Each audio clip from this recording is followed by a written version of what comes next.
ทิเตโหตุสัพพทาเอกทาธรรมราชาปิเขลัญเยนะทิปิลิโตจุนทัตเทเรนะตัญเยวะภะนาเปตัวนะสาตะลังสัมโมทิตัวจะอาปาตาตัมหาวุธภาสิทานะโสเอเตนะสัจจวัชเชนะโสทิเตโหตุสัพพทาปะหินาติจะอาปาตาตินนันนัมปิมะเอสิดังมัคคางาตะกิเลสาวะปัตตานุปติธรรมะตังเอเตนะสัจจวัชเชนะโสทิเตโหตุสัพพทาภวตุสัพพมังคะลังรักขันตุสัพพเทวตาสัพพพุทธานุภาเวนะสัทธาโสทีภวันตุเตภวตุสัพพมังคะลังรักขันตุสัพพเทวตาสัพพธรรมานุภาเวนะสัทธาโสทีภวันตุเตภวตุสัพพมังคะลังรักขันตุสัพพเทวตาสัพพสังฆานุภาเวนะสัทธาโสทีภวันตุเตขอถวายพระพรกรมอุตุได้ประกาศแจ้งมาว่าถ้านับตั้งแต่เมื่อตะวันวามาจนถึงปัจจุบันท้องฟ้าแจ่มใสเป็นส่วนมากฟ้าเปิดฟ้ายิ้มเนาะแต่ไม่ได้มีรายงานว่ามีฝนตกที่ไหนบอกว่าเที่ยวบริเวณวัดหนองตองหรือว่าใกล้เคียงไม่มีฝนตกแม้แต่เม็ดเดียวสำหรับอุณหภูมิปัจจุบันนี้21 องศาอากาศก็พอดีนะบ่ร้อนบ่หนาวจนเกินไป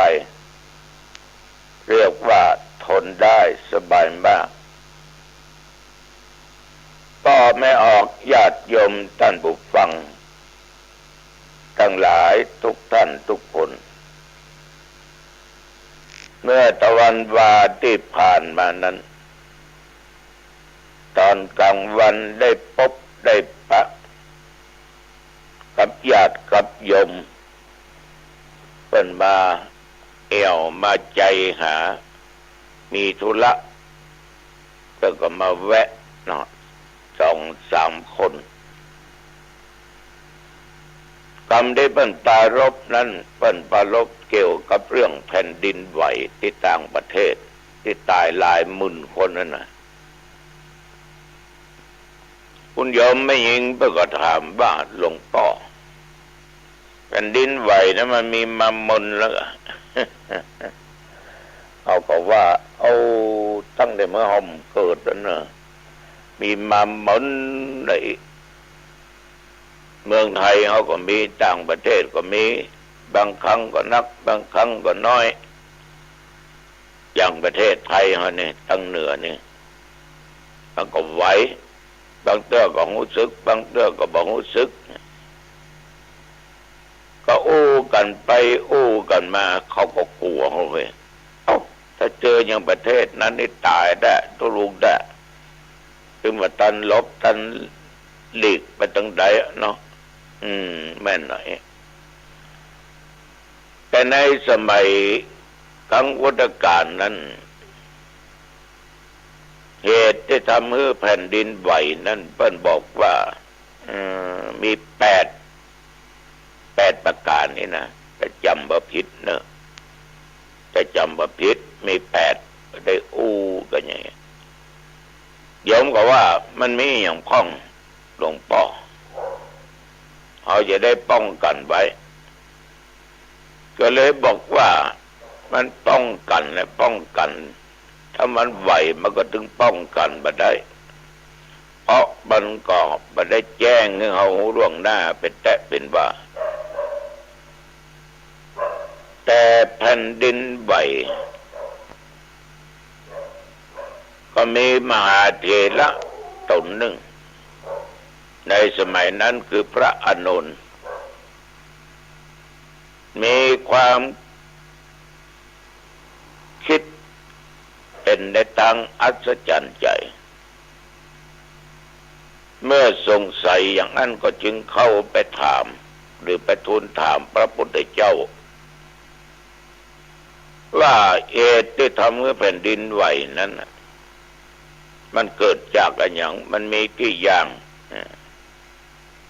พระพุทธเจ้าก็ตรัสว่าโอ้ดูก่อนอานนท์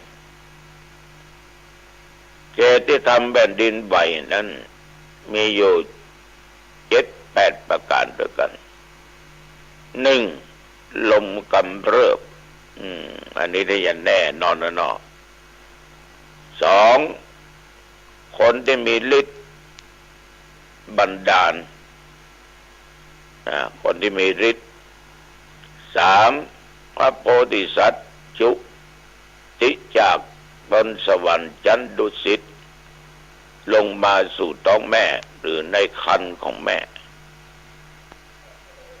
แล้วก็4โพธิสัตว์ประสูติคือเกิด5พระตถาคตหรือพระพุทธเจ้าเนี่ยตรัสรู้อนุตตรสัมมาสัมโพธิญาณ6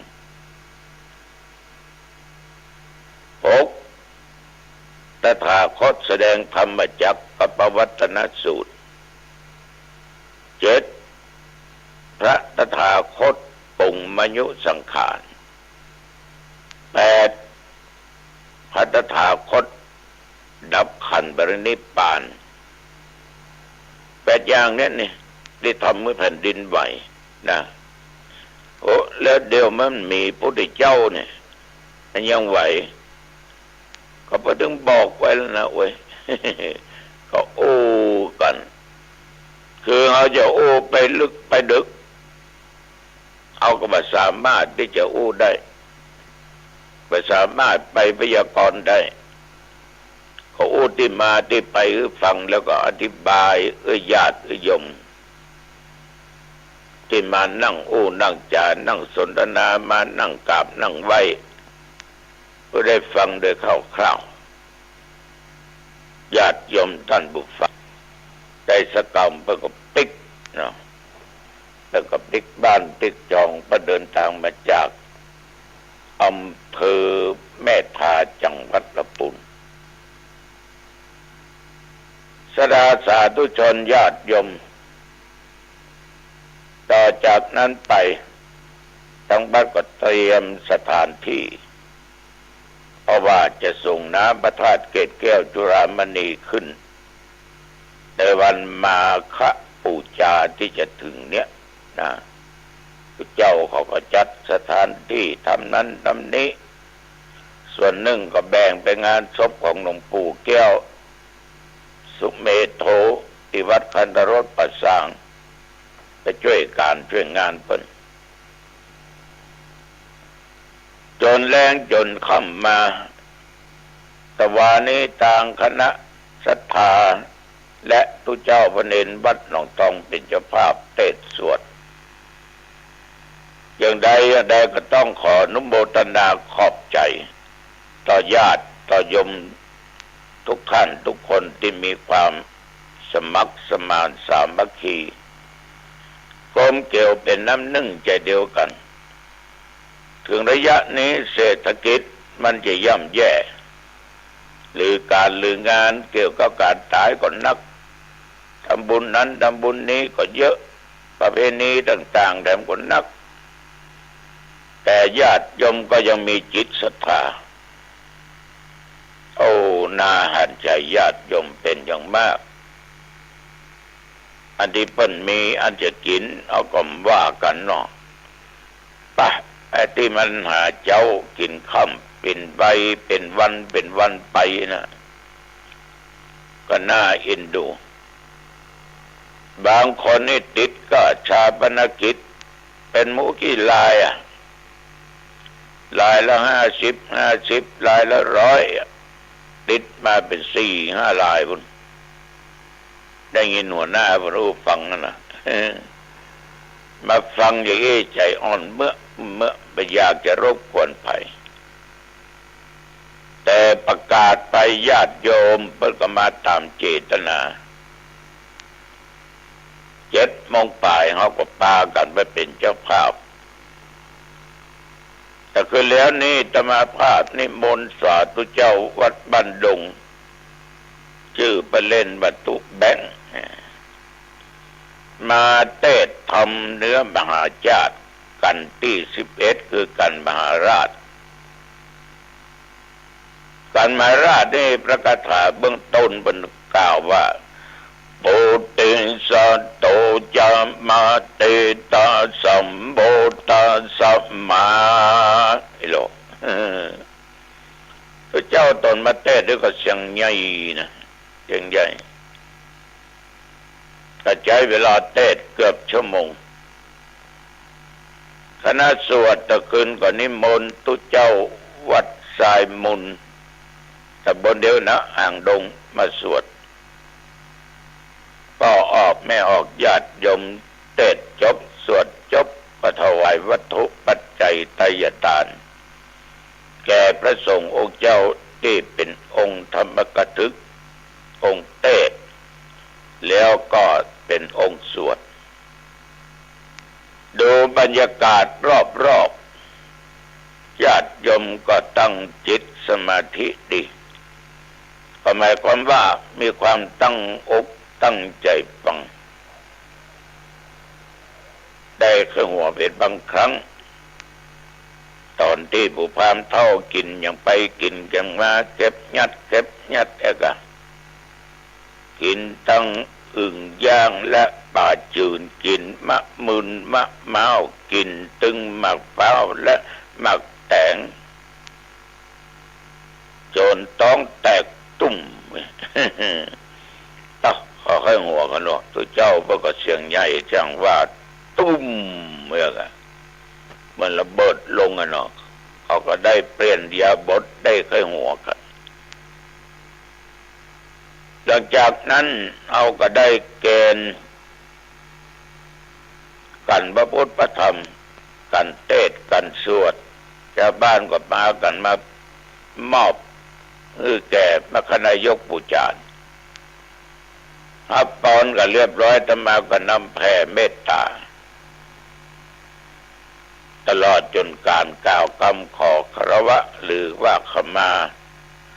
ต่อสรีระร่างกายของหลวงปู่อันนี้เป็นธรรมเนียมประเพณีที่เราปฏิบัติกันมาก่อนจะปิกบ้านปิกจองปิกวัดปิกวาก็นำเขาไหว้พระเนี่ยอรหังสัมมาสัมพุทธโตสุปฏิปันโนญาติโยม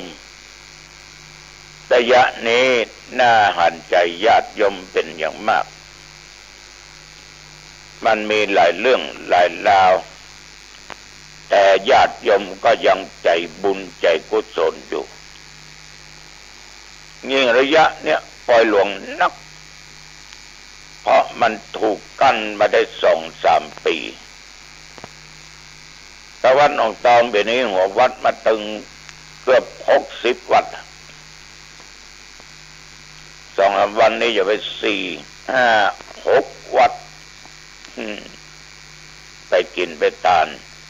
อาตมานี่อย่างหนึ่งเนอะ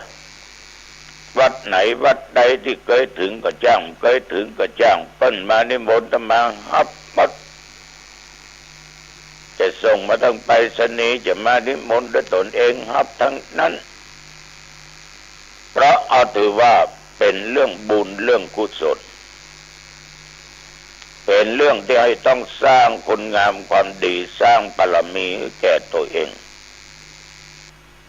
เปิ้นบอกบุญเปิ้นชี้แนะเปิ้นชี้ช่องทางเอาทำความดี พื่อเราสร้างบุญสร้างกุศลฉะนั้นหนองตองไม่มีการปฏิเสธเหมือนวัดอื่นนะพระเจ้าเขาเล่าให้ฟังหรอกหลวงพ่อหัววัดมันนักกับปีนี้พอหลวงโคเกือบ60โอ้หลวงพ่อนักแดะนักว่าผมนี่10 ป่ายอะบางวัดมานิมนต์บ่เคยถึงกันเขาก็มาเอาผมก็มาฮับญาติโยมทั้งหลายเรื่องความดีมาถึงบ่เหลือความสามารถเอาก็จะสร้างเอาก็จะกระทำมาเอาอย่างเดียวชวนไปฆ่าคนนะชวนไปลักไปจกชวนไปนอกใจผัวนอกใจเมียเปิ้นไปเล่นจูเปิ้นที่จุที่ไล่เปิ้นด่าเปิ้นนี่เหมาชวนไปกินเหล้าเอายาเสพติดนี่เหมาอันนี้เปิ้นบอกบุญหรอกก็ตึงรับทุกวัดทุกว่าฉะนั้นปีนี้มี50 ป่ายเกือบจะ60บางวันนี้ไปกัน5 วัดรวดงวดหน้านี่6 วัดนะญาติโยมท่านผู้ฟังทั้งหลายถ้าหางดงมี3ละแม่ฮะนะดอนไปประสาทธรรมดอกต้องนั่งกันต่างอำเภอเรื่องประเพณีต่างๆเกี่ยวกับงานปล่อยหลวง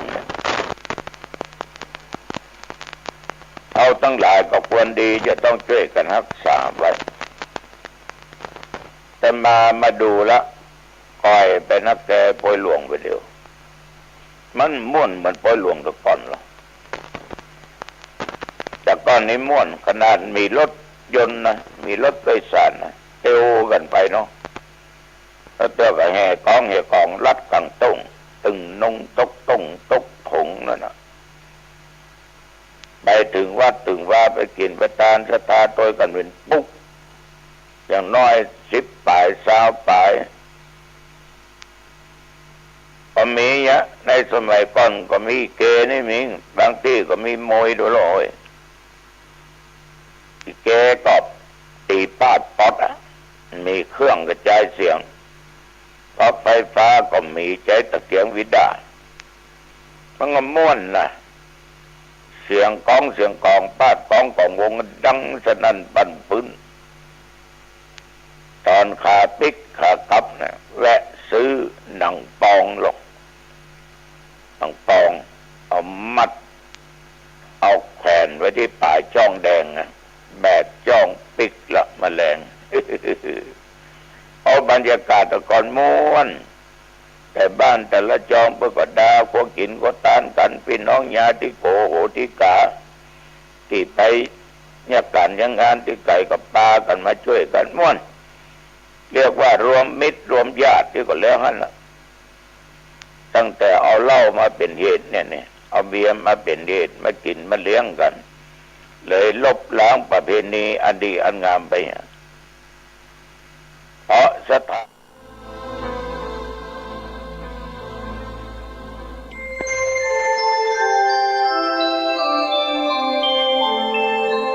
ขณะนี้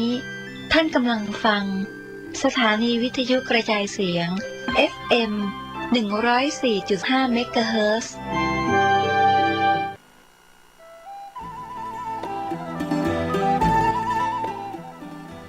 ข่าวสารเพื่อการประชาสัมพันธ์